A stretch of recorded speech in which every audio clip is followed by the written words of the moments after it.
How many of you grew up in neighborhoods where you could walk to school, or walk to your library, or walk to the bus stop, or walk to the health center? All right? That's a good number. How many of you can do that today?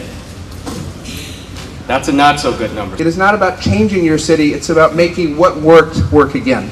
What we're going to do in the master plan process is draft zoning to set the standards to make sure that new development fits together in a manner that's sustainable and coordinated and relates to the established character of the city where we want to maintain that character, or helps to create a new character where we want to enhance what's there.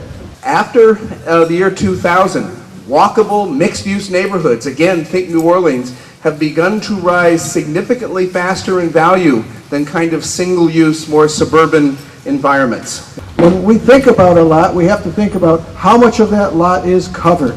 How do we respond to natural systems needs, the flow of water, the amount of light, etc. that comes in. We have to think about how design and the placement of buildings works to conserve energy. We have to think about it in terms of public health and personal health, because as we put together our environment in a certain way under the rules in the zoning ordinance, it has an effect upon our own physical conditions. That this city does need a new era of human social services, particularly workforce readiness, to bring people into the job market. The highest ranking thing that everybody thinks is most important in their communities are hospitals and community-based health care. That was resounding. Almost every sheet I got had that on it, and even at my table I think that's something that came up. Schools were a huge priority, libraries, parks, police, fire, and EMS substations, and something that I know came up at my table particularly, but I was surprised to see us have a lot of other tables, access to shopping and maybe government incentives to create shopping centers in areas of the city where it has not come back. I know at my table we were particularly concerned about grocery stores. There's only one grocery store in New Orleans East serving about 60,000 people, or however many are projected at this point. When will this timeline always be completed for any of this be implemented?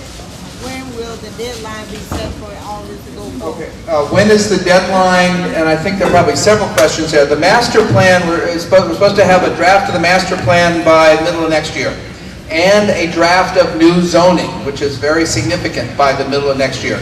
You will see those pieces being developed over the course of next year, starting in January, probably up through June. You'll see it, we'll get comments, we'll update it, you'll see it, we'll post material to the web, we'll bring material to meetings like this. Will there be an opportunity for us to come together at any other point to look it over before the final process? Yes, and actually I think there are probably two questions there, if I may take liberty. One is, within this process, will we bring you a final draft to review? And yes, of course we must do that, because no one really knows whether to support something until they see all the pieces come together. But then you as a community, through your city council, will decide whether to adopt this master plan. And that will provide you with a second opportunity to come together as a community. And I love the come together as the whole community. Thank you.